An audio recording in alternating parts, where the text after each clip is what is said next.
itu sama dengan kami gitu loh. Ya, kegilaannya ya sama. Kegilaan kami ya.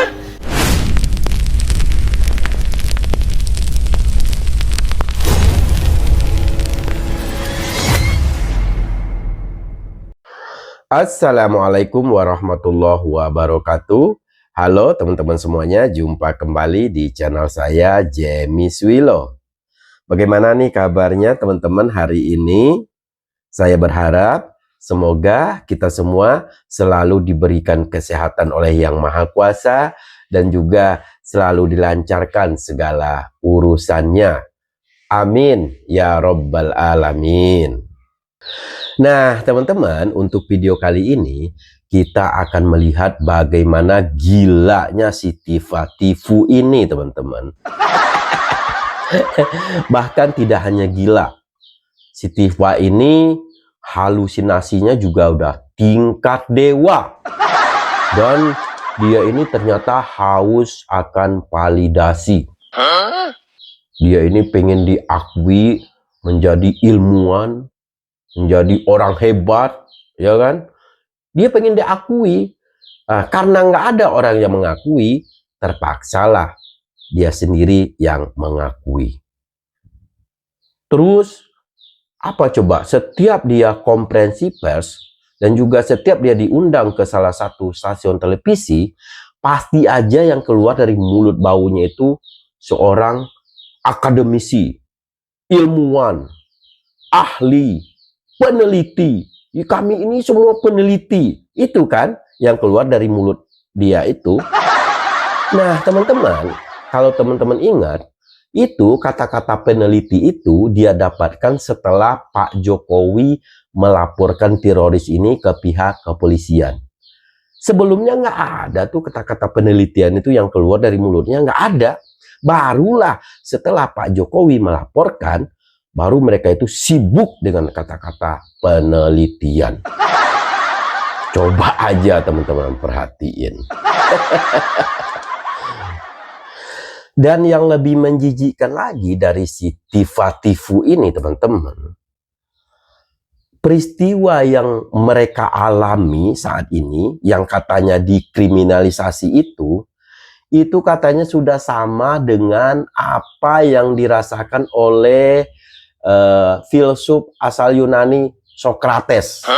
Itu kata si Tifa, gila kan? Jadi perjuangannya sudah sama dengan Socrates. Apa yang dialami Socrates itu sama dengan yang mereka alami. Astagfirullah, Tifa Tifu, ampun kamu ini, halusinasinya ini gila bener. Jadi kalau kita baca ya sedikit ya peristiwa yang dialami Socrates ini. Socrates ini kan pernah dipenjara ya, pernah dipenjara, dan saat itu ada kesempatan untuk kabur dari penjara. Kemudian anak-anak muridnya itu menyarankan dia untuk kabur, tapi Socrates ini nggak mau karena dia menghormati hukum. Nggak mau dia kabur walaupun ada kesempatan untuk kabur dan juga disarankan oleh anak muridnya. Tapi dia nggak mau. Kalau si teroris ini, ya teroris ini, si Tifa ini, jangankan masuk penjara, mau bersidang di pengadilan aja udah ciut, ya kan? Ditunda-tunda terus. Masa mau disamakan dengan filsuf kelas dunia? Astagfirullah. Dia itu benar-benar mentaati hukum. Bahkan setelah di penjara ada kesempatan buat kabur aja dia nggak mau. Sedangkan kalian jangankan masuk penjara, saya bilang, mau bersidang di pengadilan aja udah takut. Apa yang mau disamakan? Tai-tainya aja nggak sama tuh sama kalian. Kesal jadinya. Astagfirullah, ini Tifa Tifu. Dan juga dia akan, si Tifa ini mengatakan akan membedah otaknya Jokowi, teman-teman. Kurang ajar. Nah, untuk itu teman-teman, mari kita sama-sama saksikan bagaimana kegilaan dari si Tifa Tifu ini, teman-teman. Nih. disuruh minum racun, ya. Jadi kalau kita melihat sebuah rangkaian peristiwa yang dialami oleh Socrates, Bukan. ya, itu sama dengan kami, Sama gitu loh. katanya. Ya, kegilaannya ya sama. Emang gila ya. Kegilaan kami Gila. ya untuk terus menyebarluaskan kebenaran. Kebenaran Ya. apa? Ketika kami sudah ditersangkakan, kami nggak berhenti untuk keluyuran ke sana kemari, terutama Mas Roy, keluyuran dari satu media ke media lain, dari satu. Ketawa lagi. Kami tidak surut Nggak langkah mikir kami, kamu. tidak kemudian jadi sembunyi, tidak kemudian jadi takut, tidak kemudian jadi berhenti, malah buku Jokowi White Paper sudah beranak pinak sekarang ya. Ini adalah buku yang kedua yang saya launching pada sore hari ini, ya. Saya menuliskan lagi penelitian saya dengan objek utama otaknya Jokowi. Astagfirullahaladzim. Kalau nggak gila kan nggak kayak gini Emang kan? gila, kamu gila. Kamu Sudah sendiri tuh yang ngomong ditersangka, gila tuh. sudah dikriminalisasi ya. Saya masih terus. Kenapa? Karena memang ini sebuah pelajaran yang sangat penting bagi masyarakat. Astagfirullah. Dan Sebuah pelajaran. Terus katanya teman-teman dia nggak takut.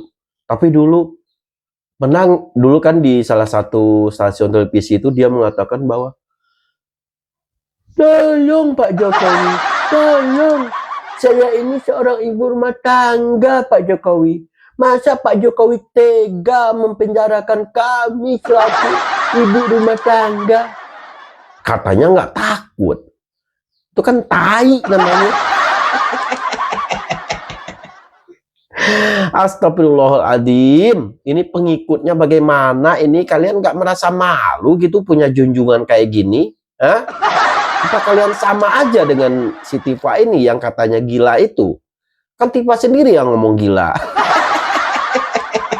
Berarti sama aja ya pendukungnya sama junjungannya sama ya. Kita lanjut ya videonya. Kita akan mendengar lagi kegilaan si Tifa ini di video berikut ini.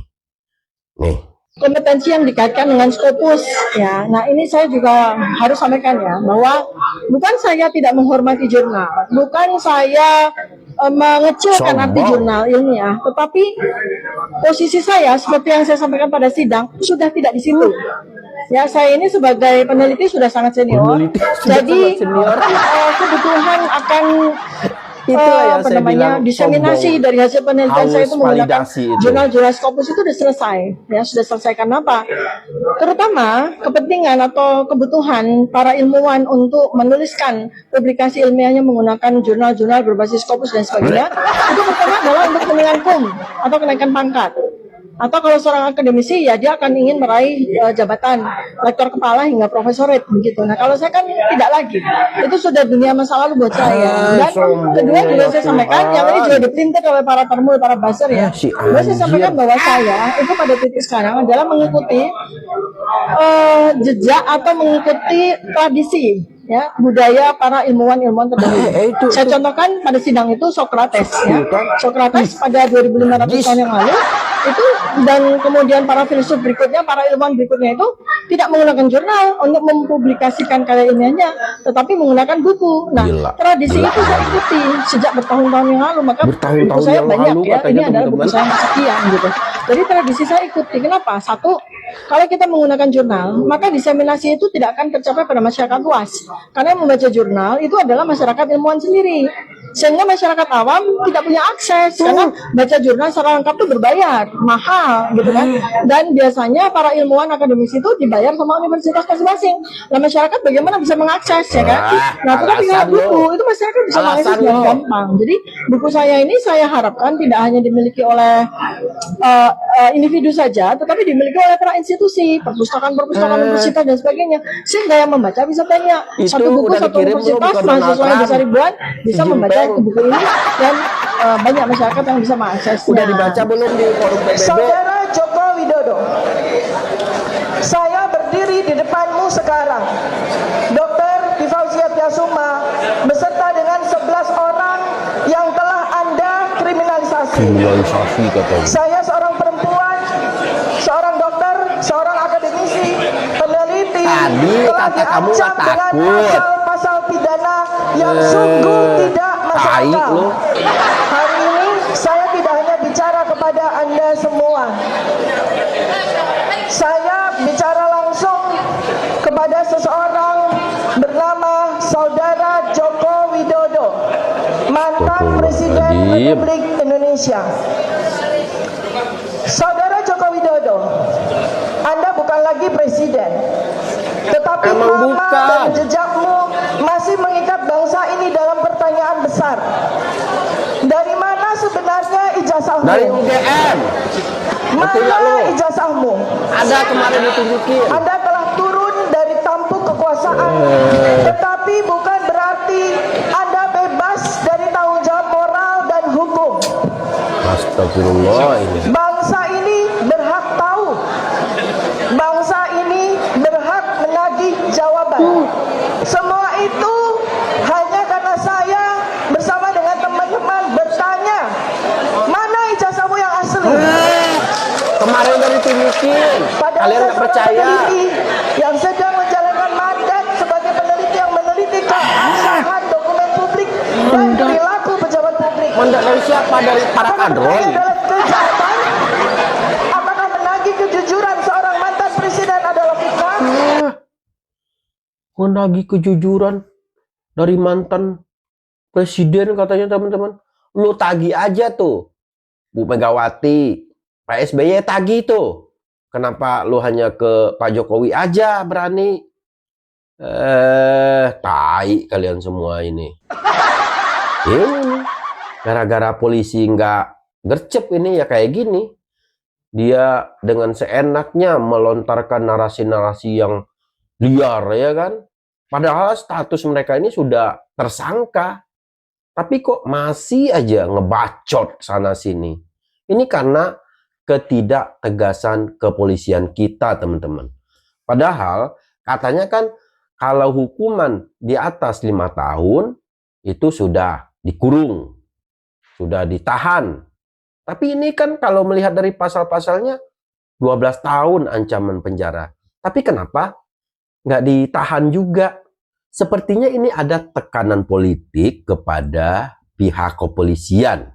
Ya, sepertinya dugaan saya. Kalau nggak begitu ya dari dulu ditahan. Jadi sepertinya benar ada tekanan politik terhadap pihak kepolisian sehingga mereka ini belum ditahan sampai sekarang. Kan begitu.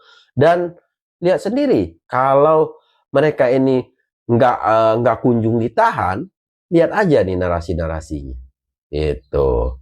Tapi kalau misalkan mereka ditahan, beda ceritanya. Nggak bakal berkoar-koar lagi, nggak bakal mengiring opini lagi, nggak bakal menghina dan memfitnah lagi. Tapi selagi teroris ini berada di luar, jangan harap mulut-mulut mereka ini akan diem. Mereka pasti akan melakukan segala cara untuk supaya Pak Jokowi itu benar-benar mereka lemahkan. Tapi ingat ya, masyarakat Indonesia sudah terlanjur cinta terhadap Bapak Joko Widodo. Jadi mau memframing apapun kalian, nggak ngaruh sama sekali. Nggak ngaruh ya. Cuman yang kami sesali sebagai warga negara Indonesia ya, karena mereka ini sudah ditetapkan sebagai tersangka, dan konon katanya ancaman hukuman dari mereka-mereka ini di atas 5 tahun, ya sudah sepantasnya mereka ini ditahan. Tapi sampai sekarang belum ada tanda-tanda teroris ini ditahan. Ada apa ini pihak kepolisian? Tentu masyarakat wajar dong bertanya, ya kan? Kalau mereka ini statusnya tersangka, tapi di luar mereka ini adem ayem, masyarakat juga nggak akan bertanya-tanya gitu kan. Tapi setelah ditetapkan sebagai tersangka, bukannya tobat, bukannya insaf, bukannya mengurangi tensi, tapi malah menaikkan lagi, ya kan? Dan pihak kepolisian kenapa diam aja? Itu loh Bapak polisi yang terhormat, tolonglah ditindaklanjuti yang namanya teroris ini. Mereka ini statusnya sudah tersangka. Pastilah pihak penyidik juga pasti menyarankan janganlah bernarasi liar di luar sana karena status sudah tersangka. Pasti gitu kan penyidik, tapi kan nggak digubris sama mereka-mereka ini coba. Nah, seharusnya pihak kepolisian bertindak tegas begitu supaya tidak masyarakat ini tidak digiring lagi ke hal-hal yang menyesatkan seperti narasi-narasi yang mereka keluarkan itu, yang mereka lontarkan itu. Begitu ya Pak Polisi. Jadi kepada Bapak Polisi yang terhormat, mohon kiranya secepatnya ditahan teroris ini agar Indonesia ini aman. Oke? Dan saya rasa masyarakat pasti mendukung apa yang saya sarankan ini. Begitu ya. Jadi sekali lagi Bapak Polisi tolong dipertimbangkan dan langsung dikarung ini teroris. Anjay.